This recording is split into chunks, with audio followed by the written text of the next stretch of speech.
So probably something is wrong here today.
Кто, если победит, тот получит этот кубок.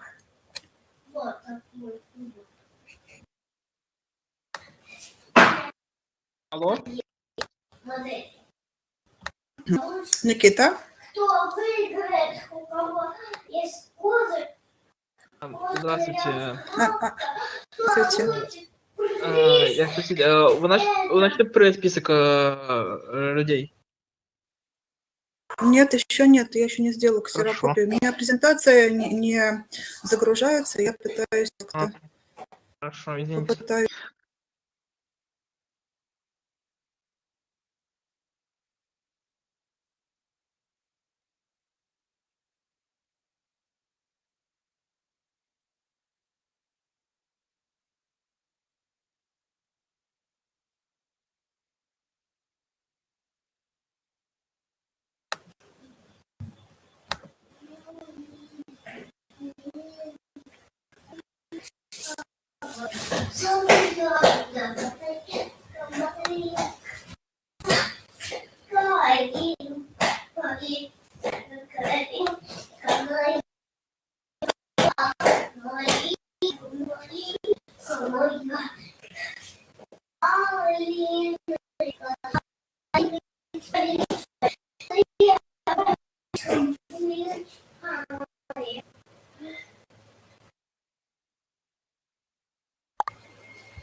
Okay, thanks God. Very sorry for the delay because I tried to make it more entertaining for you, but all the movies, all the cartoons are not here to be uploaded in this session. I have no idea why. could you please look at the slide and let's move on to the literature of the 14th century. We are going to discuss the historical background, the literature itself, the life of Chaucer, his 3 periods of writing, and his famous Canterbury Tales. You tell me if you have any questions or something. Very sorry that I have the child at home, and probably you will hear lots of noises around. So we could watch them after the lecture. Yes, of course. But I was trying to. Yes, Arina. Yes, it's the only variant, I think, to do that. I just want you to just have little hint. Okay. If you look at the slide, Arina, do you have any other questions? Because I see your hand. Okay. So, okay.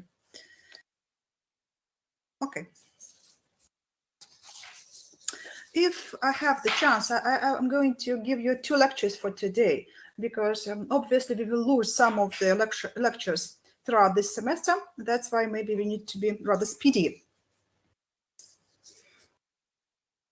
Why do we need to know a lot about the 14th century?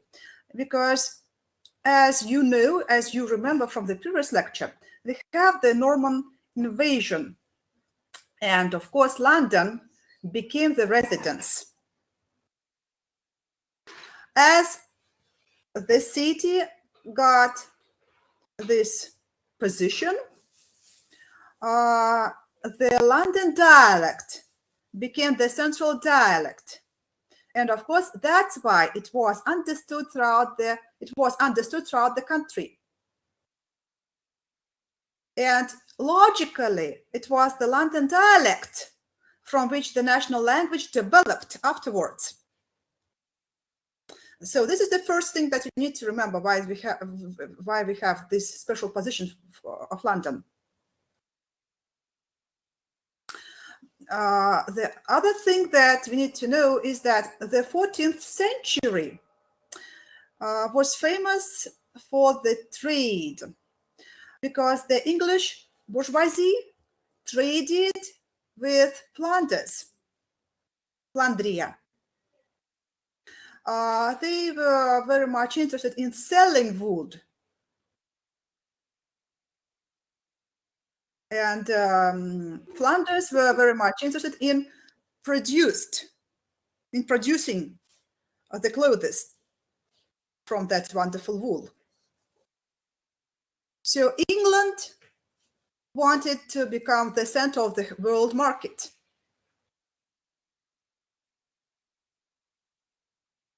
The special weavers, ткачи, were invited to England to teach the English their trade.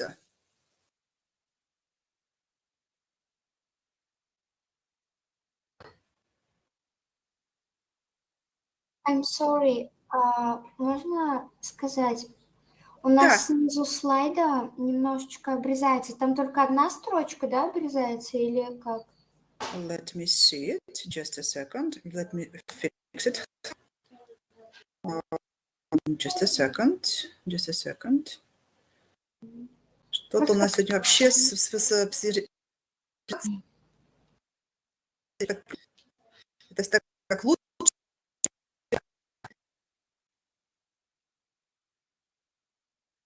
У меня ничего не изменилось.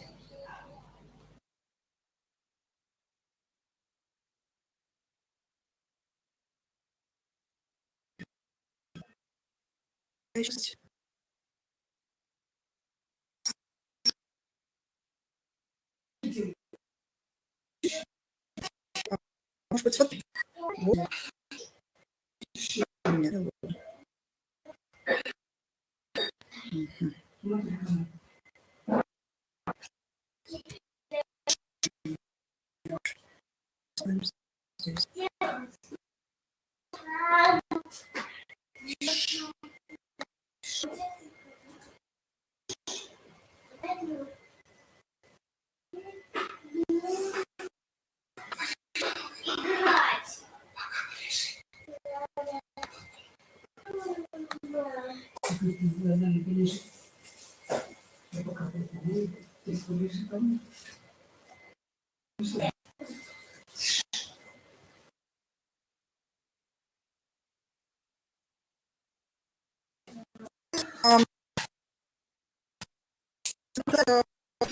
Who was the class?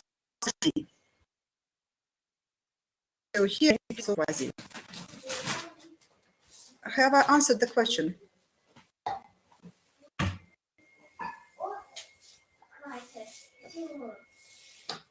Have I?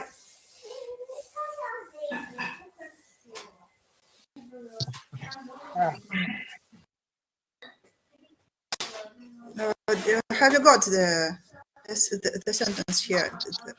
I'm going to talk about that. So if you have something that is erased on the slide, I'm not sure that I will be ready to fix it somehow right away throughout the class. So I will just name you the part of it just to be fixed. I have an idea. Could you send it to us, the presentation? So Yes, but how? How?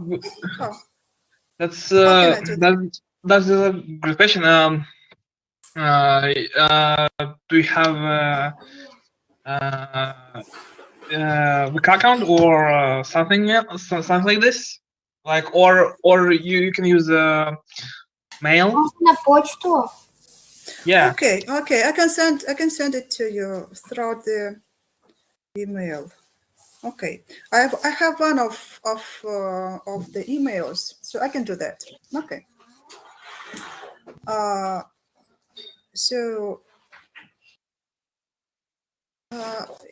we have already mentioned that as we have lots of forces, we have also the collision between France and England.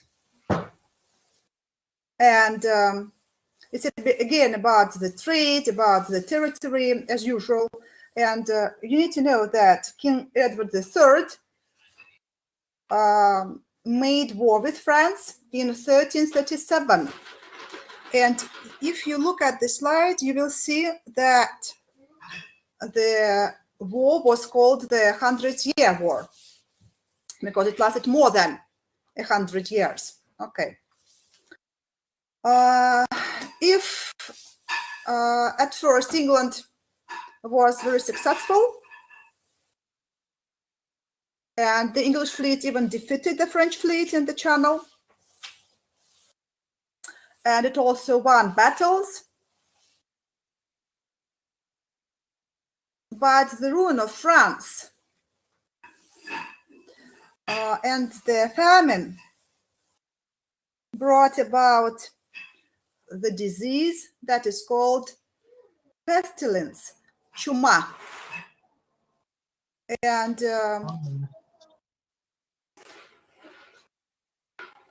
it was brought from France. And of course, by 1348, 1/3 of England had perished. Of course, that influenced the economy and, as a result, the literature also. The king still needed money, and of course, the parliament voted for extra taxes. So this increasing feudal oppression, those terrible, cruel laws, and that growth of taxes aroused people's indignation. And of course, there were a lot of revolts all over England. In 1381, there was a great uprising. The leader was Wat Tyler.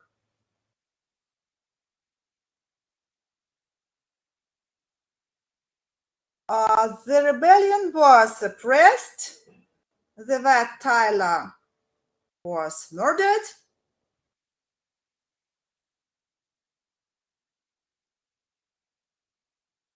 of course, all the population was also suppressed in a way, and the people were very angry, especially they were angry about the Catholic Church.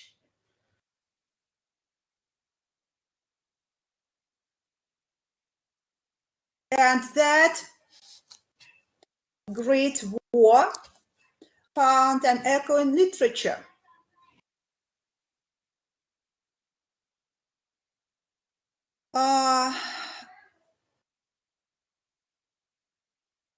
There were poor priests who wandered from one village to another and talked to the people, and they protested against the church, and they were protested against the churchmen, and such of poor priests were two famous poets. If you look at the slide, you will see them. William Langland and John Wycliffe.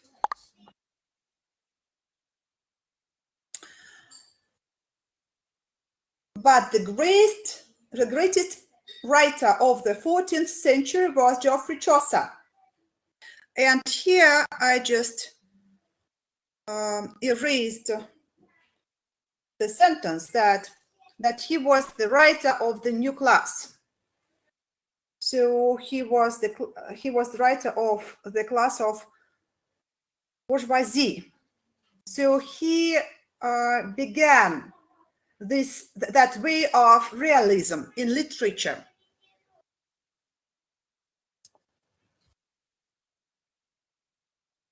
If you look at the slide, you will notice that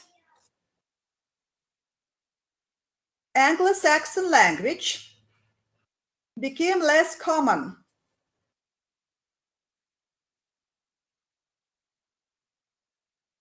We have already mentioned that Low French became the standard language of courts, parliament, and polite society. And obviously, the language and literature mixed with each other, and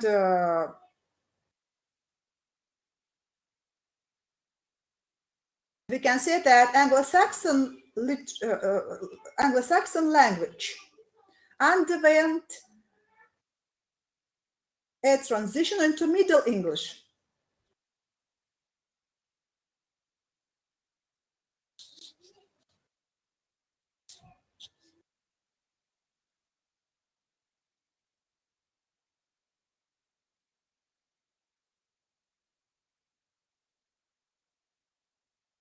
Let's move on to Geoffrey Chaucer.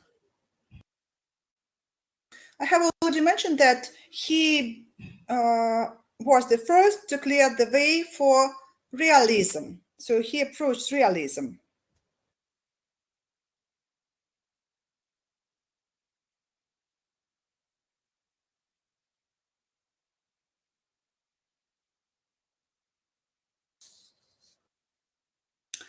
I'm not going to give you a lot of information about his biography because we don't have much time left.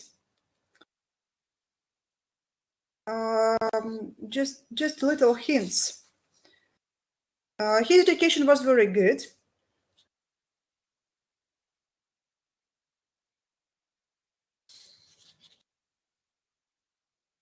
And he was taught by the churchmen.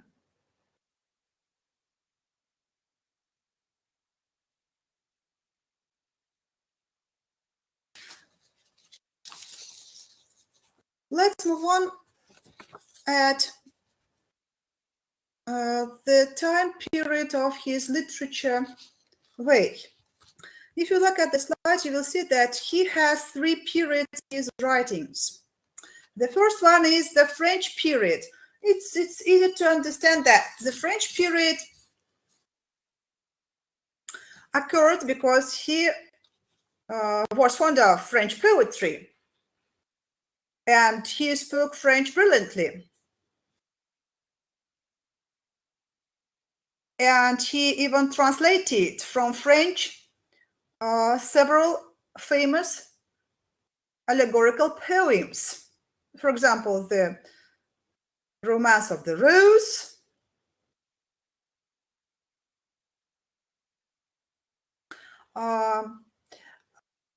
he had 3 trips to Italy, and of course, the country made a deep impression on him. And he returned from Italy a totally changed person. He was impressed that Italy was the first country that had city republics. So logically, the second period of his literature way is the Italian period.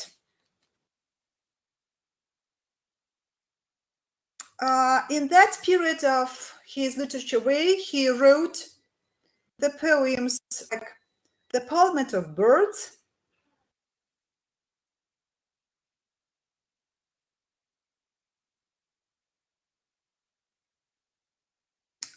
and The Legend of Good Women.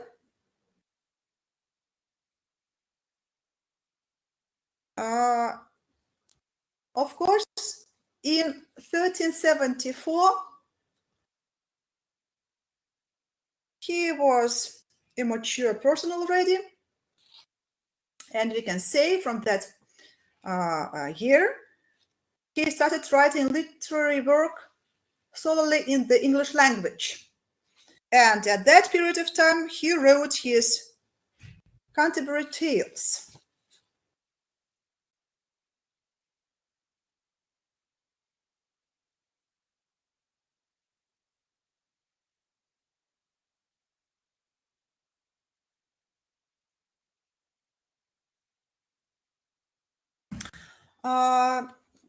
It shouldn't be so modest to say that Canterbury Tales is the greatest work, and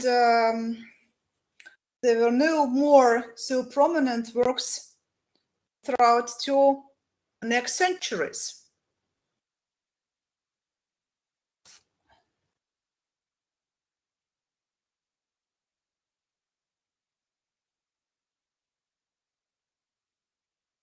If you look at the slide,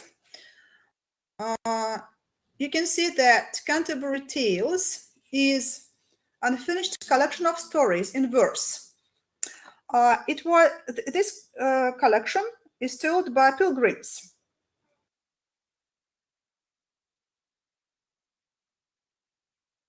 The pilgrims agreed to tell stories to shorten a tiresome trip. The trip was about 60 miles. And of course, there was no straight way to go. That's why 60 miles, not the same 60 miles that we have today.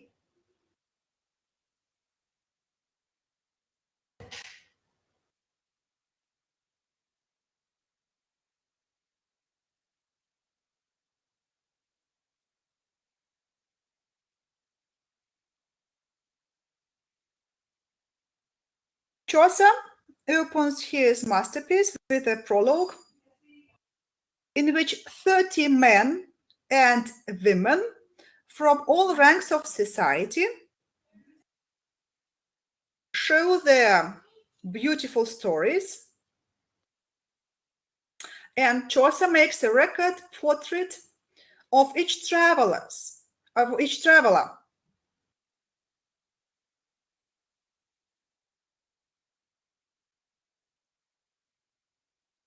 And he showed the characters of each traveler. So we can have the portrait of the brave knight who loved truth. We can see the portrait of 2 nuns, monachini, and 3 priests.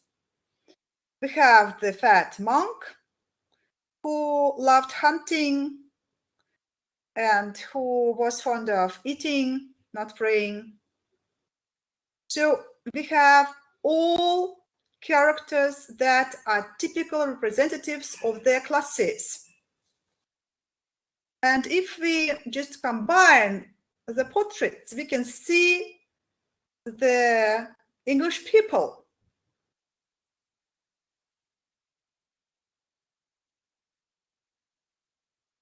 All the masterpiece is full of humor because it's full of talks, comments, and opinions of the pilgrims.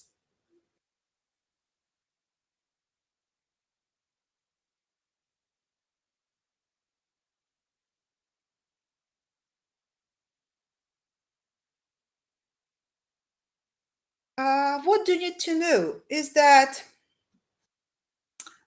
in Chaucer's age, the English language had two dialects. You do remember that I have already mentioned that we had one of the most prominent dialect, that was the London dialect.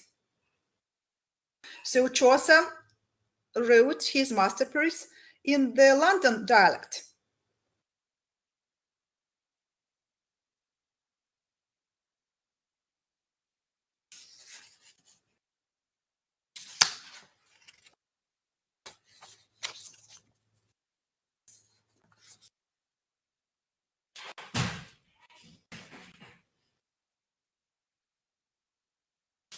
Okay,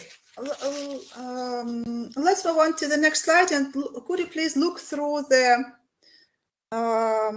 rule of Canterbury Tales and the influence.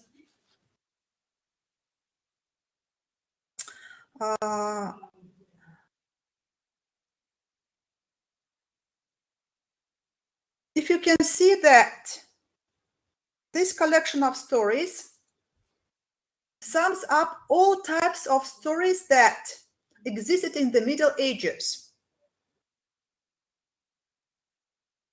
For example, we have the knight who tells a romance. We have the nun who tells us a story of a saint. We have the miller, мельник, да, who tells us a fabulous пересказ, анекдот, да? The priest who gives us the meditation on a fable. So we have lots of types of the stories collected in one and the same collection. And logically, we see different ranks of society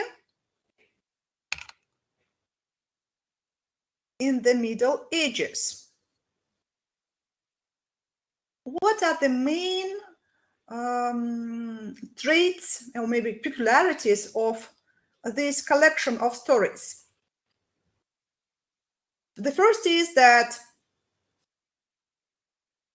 as people were not satisfied with the church, of course, they criticized the church a lot. But Chaucer was the first one to attack the clergy, but not just to criticize them, but he just gave the irony, saying that the churchmen were not religious at all.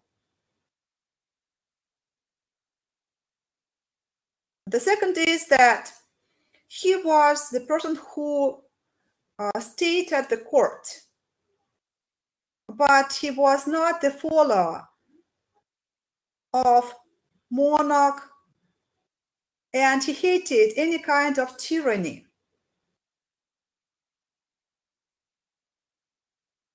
And maybe he portrayed himself in the face of, in the personage of the knight.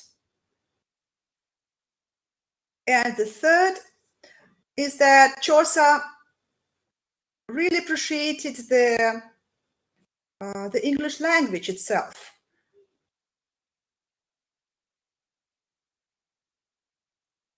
And he appreciated the common people and the sense of the townsfolk. What's the next peculiarity is that Chaucer is supposed to be the creator of a new literary language.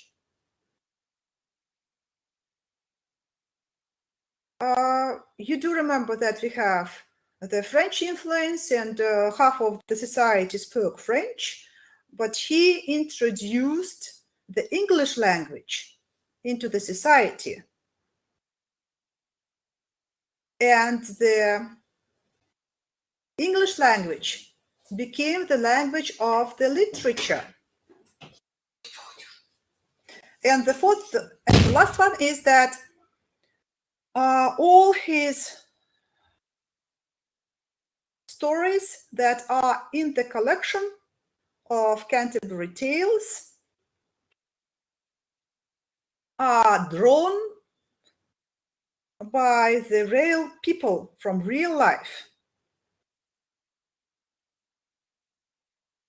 So we can see the typical range of the class at that century. Here you are supposed to have beautiful cartoon that is not with you today, sorry to say. I'm going to send you the questions, and your home assignment will be to give the report on Canterbury Tales. The second assignment is just try to find either the video version or the cartoon version of this masterpiece. I can advise you to watch the movie that was staged in 1972. This is the first. Now let's move on to the second lecture. So we have talked about the 14th century of the literature of the English literature.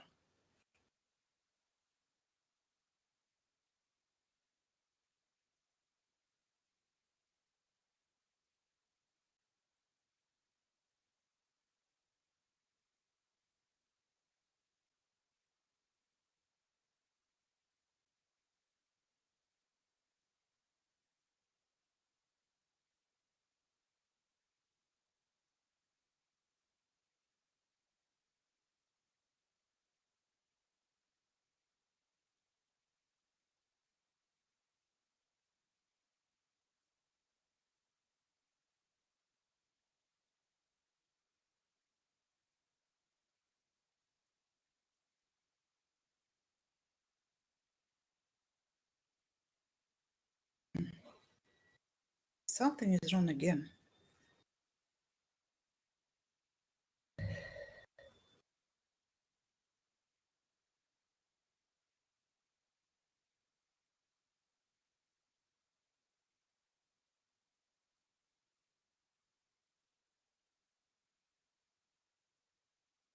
I will just reduce the movies. I think it's because of the movies that I have uploaded that it doesn't work. Okay.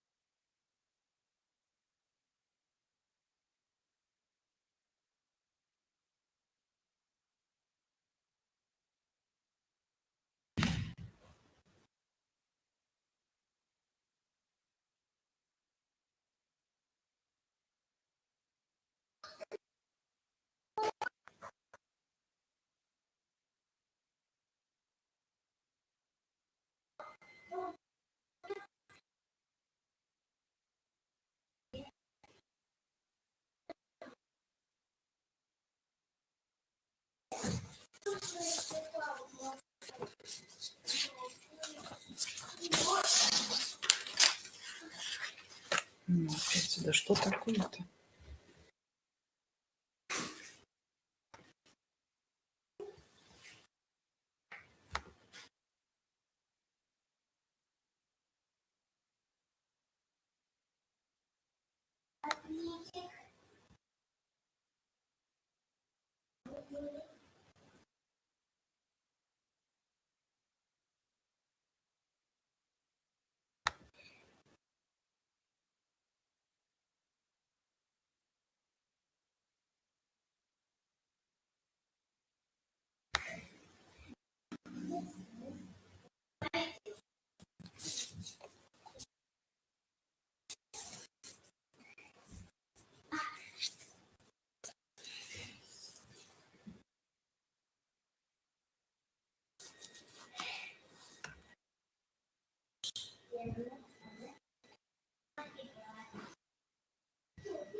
Будешь как-то своего брата кормить.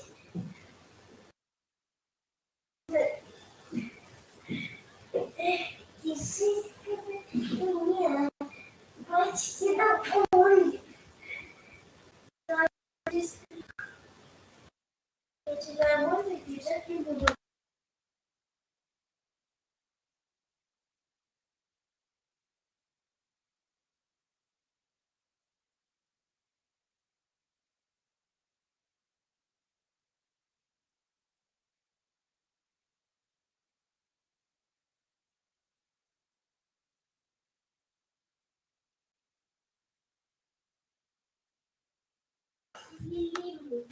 Ты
Very sorry for the delay, because I'm just struggling with this presentation, but at least I have it.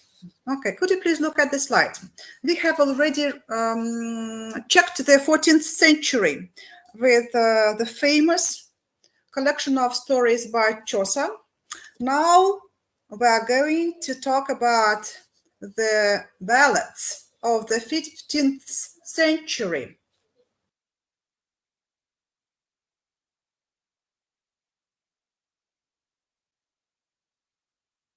I have already mentioned that we didn't have very famous poets or writers after the death of Chaucer in the 14th century.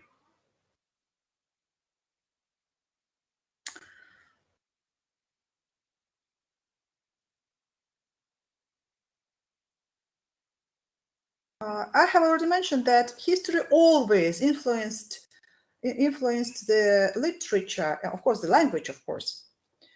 And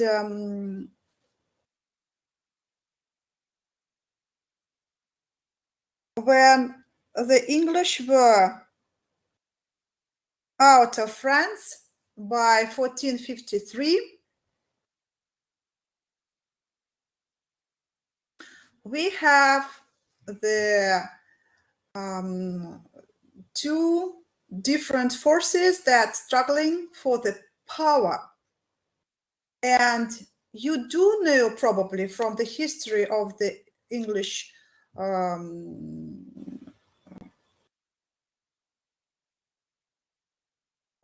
England that in 1455 they had the Wars of the Roses.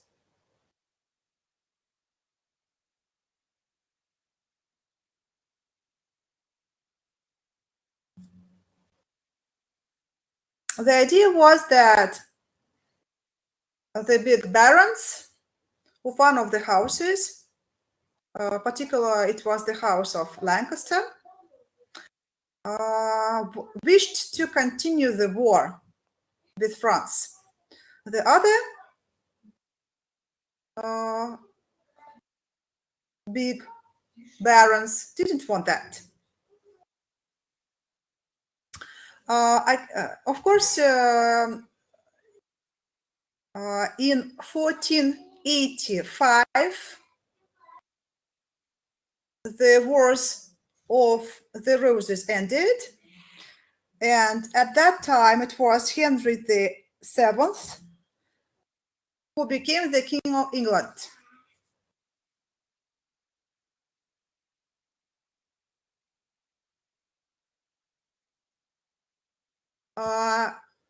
It was the beginning of the monarchy in England. And at that period of time, England got rid of feudal fighting.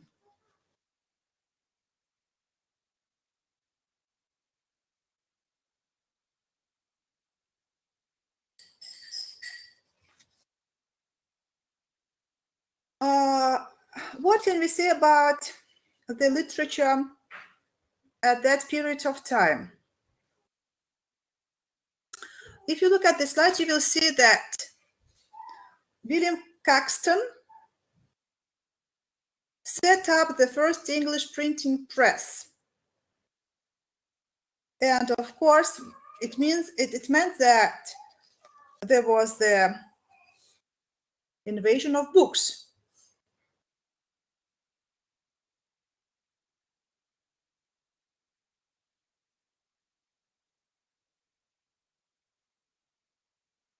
And throughout 15 years, Caxton printed 65 works, and both of them were translations and originals.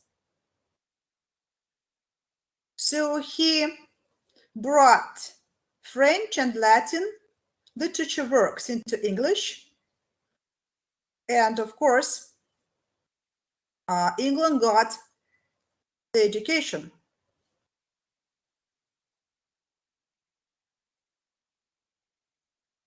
We have mentioned already that in the 14th century we had two dialects, the two main dialects. But in the 15th century we still have languages that the people wrote in. They were English, Latin, Norman French,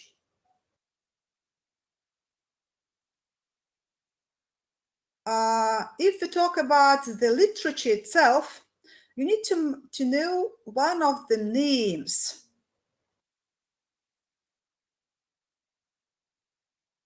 The name is Thomas Mallory.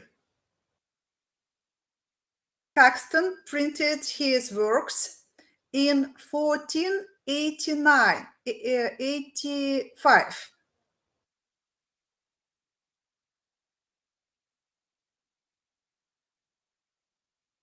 It was a collection of French and English romances. So you need to remember, just memorize this name.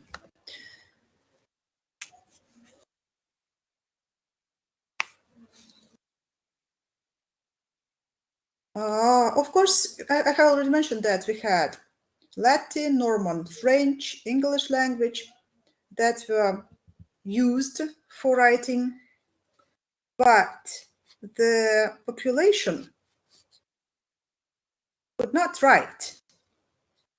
And of course, we can say that the main trait, the main peculiarity of the century was that the people used the folk poetry.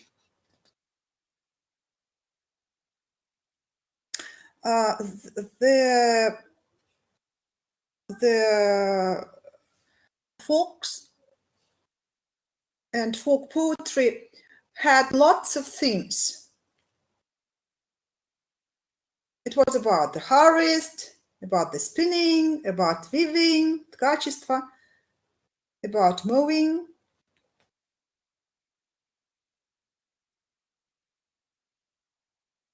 If you look at the slide, you will see that it's not only folk poetry that was famous in England. So we had some types like romances, fabulio, and ballads. If you look at the slide, you will see that the romances were the stories about the court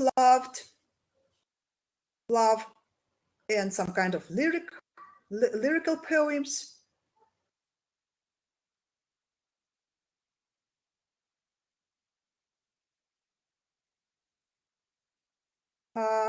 Why did they call them romances? Because they had some romantic idea. The most notable romances were King Horn and the legends about King Arthur and the Knights of the Round Table. The second is the fable. We have already mentioned that they are about the animals and they always convey some moral. The next one is fabulio.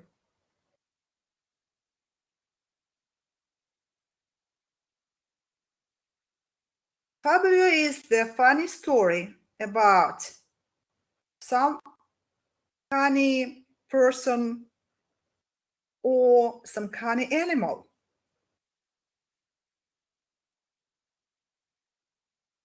As for the ballads, I have already mentioned that the majority of the people could not write or maybe could not even read in the 15th century. So that's why they had to preserve the poetry, and ballads were very good for that.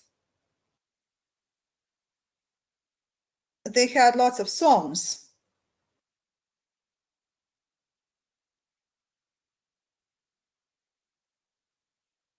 And of course, they just preserved them and transferred them to other generations.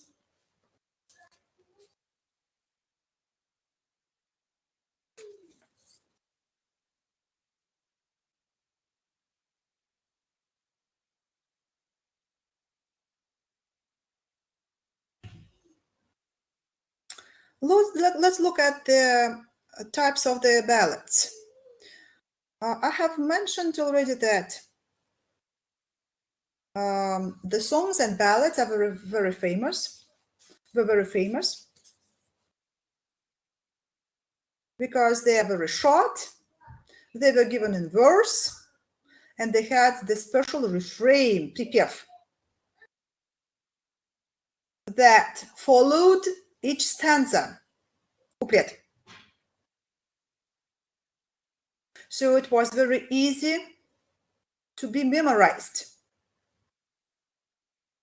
What are the types of ballads? We can have, they have the historical, legendary, fantastic, lyrical, and humorous. As the form was very short, and as it was in verse, it was very easy to be memorized and just to pass from one generation to another generation. So they had about 305 ballads.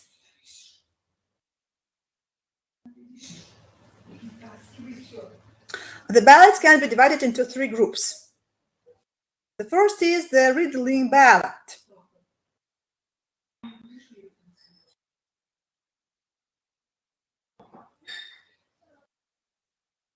Why they were called the riddling ballads? Because they had some kind of riddle or some kind of question that was very typical of British tales. So it was some kind of the tale that was the basement of it.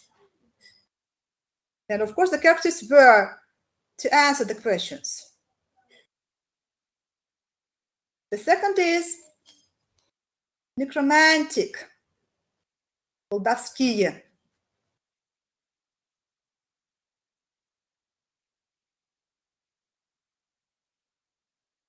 The idea was that the people had to discover some information, or maybe to find the piece of advice from the dead people, because the dead people had the wisdom.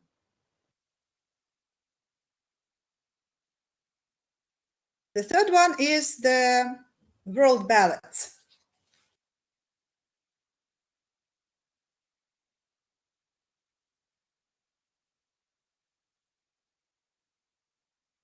The main idea, the main theme of the world ballads was the journey of a human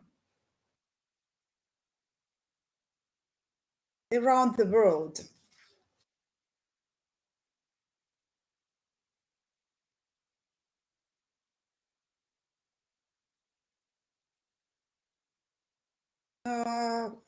Let's move on to the features of ballads. Maybe some data will be possible, maybe necessary for you. First of all, the ballads appeared in the 1200 up to the 1700 in northern England and Scotland.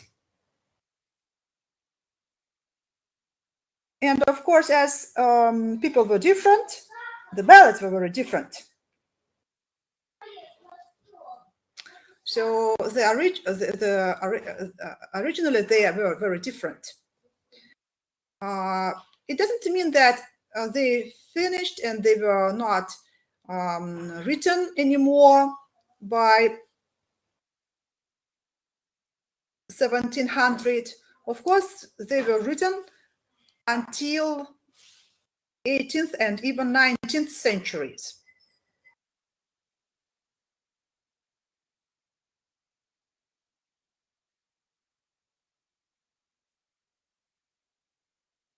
Why do we need to be more concrete about the ballads?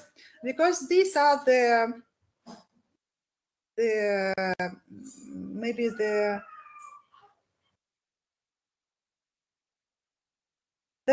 phenomenon of 5 centuries.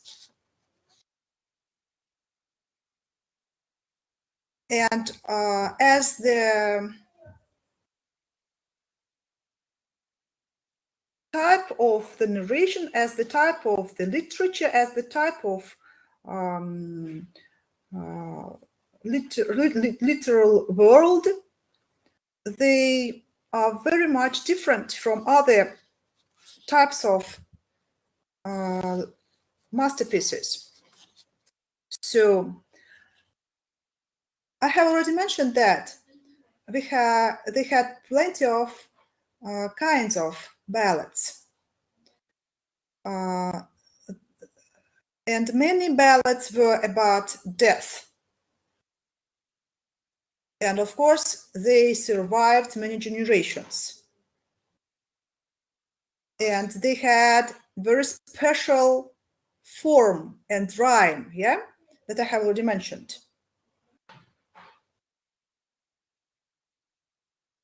And the first one is that there was a very musical type of the ballad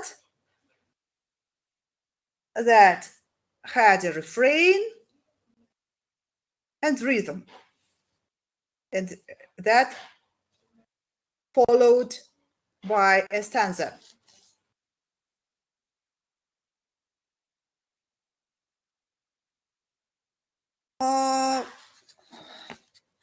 The next one that we need to talk about is the famous Robin Hood ballads.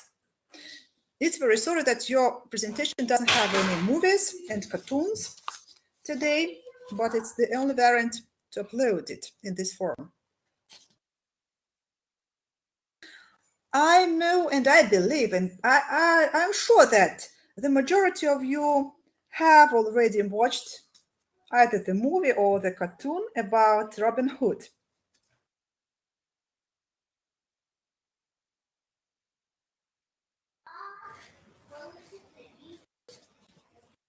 You do remember that the majority of ballads were composed between 1200 up to 1700.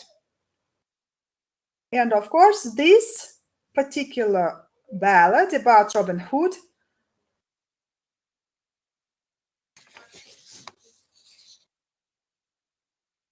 was about the main character, Robin Hood, who lived in the second half of the 12th century.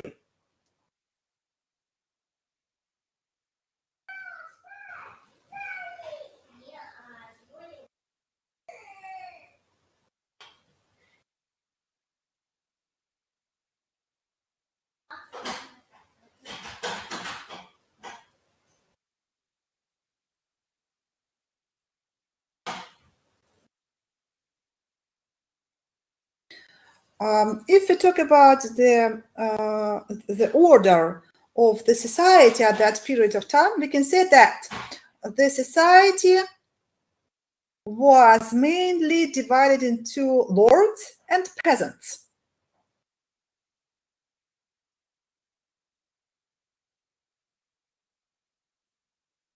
So many castles belonged to the barons.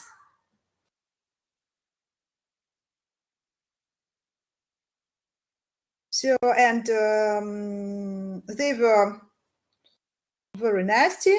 They even stole children, took away the cattle, and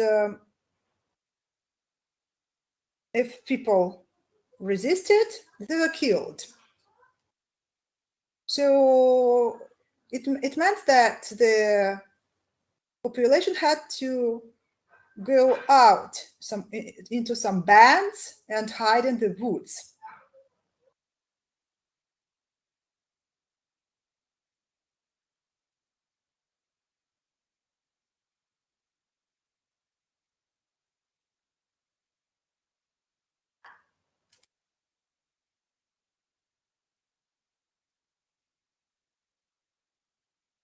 And if we talk about Robin Hood,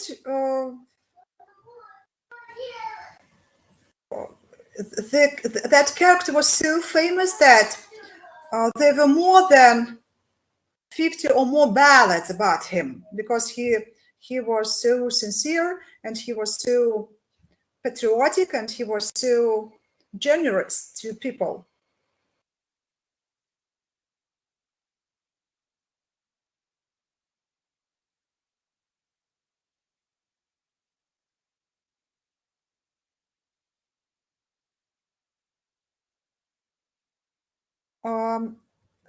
In the ballads, he was given as a person who was against the normal oppressors, he was the favorite of the country folk, and the cheer.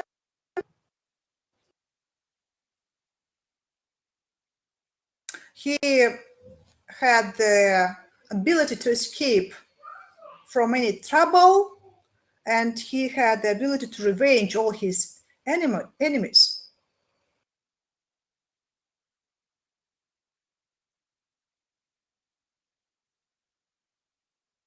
So if we talk about the ballads about Robin Hood, and you do remember that we have more than 50 of them.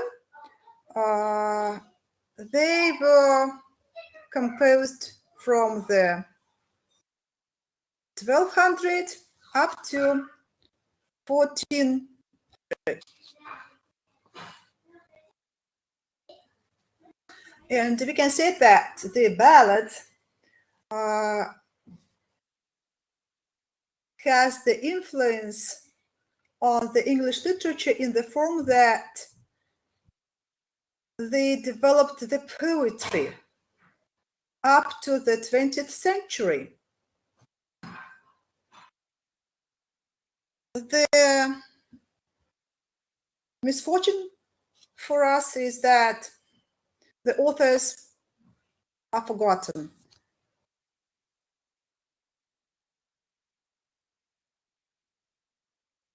Okay. What are you doing today? You do understand that we have already 7 practical classes left, and you are still supposed to give me the reports. Yeah. So just keep the time. Don't forget about that. Your home assignment is that you have 2 centuries to observe in the form of the literature, of the English literature. So from the 4th century, you take Chaucer and his Canterbury Tales. You can watch the movie, or you can watch the cartoon. From the 2nd lecture, you take the ballads. There are plenty of the ballads. You can take whatever you want that you like. Maybe if you prefer, for example, some genre of the death or thriller, just why don't you take the ballads that are about the dead people? So it's how you feel about that. So these are 2 ideas for your reports for the next practical classes. I won't be able to be with you this week. I don't know what group that I have. So be sure that you come and present your reports to one of the teachers that will be instead of me. Okay. If you have any questions, please ask. Yes, I do possess a question. Yes. Will you send these presentations? Yes, I'm going to send it right now. I will check. I find the best people that have sent me the. Do you want me to send you the presentation? I mean, Yes, no? Okay. I'm going to link my email address. I think that I have it. No. Because Do you? I do it. Yes, because you have sent it to me. If you do, then yes, of course, yes. Because it was the previous. Yes, I remember now. Session. I think. I'm just okay. So this is the idea. Okay. Okay. I think you should. You may. I think it'd be better if you would send it to the managers of the groups. I think, but how can I do that? I don't. I'm not sure that. Just ask for the emails. I think that's an option, but I can do it myself. Like I'll once send me, I'll be able to give it to everyone. Okay. This is the idea. Okay. I have Nikita, Yulia Lapina. Okay, I'm sending that. Any other questions?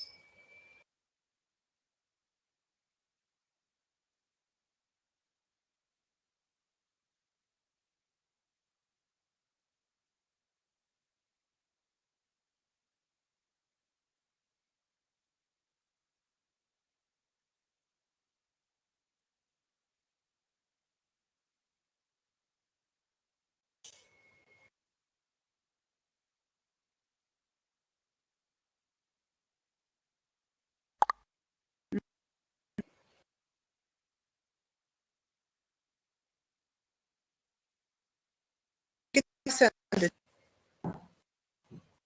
Okay, let me check. Okay, so you can do that.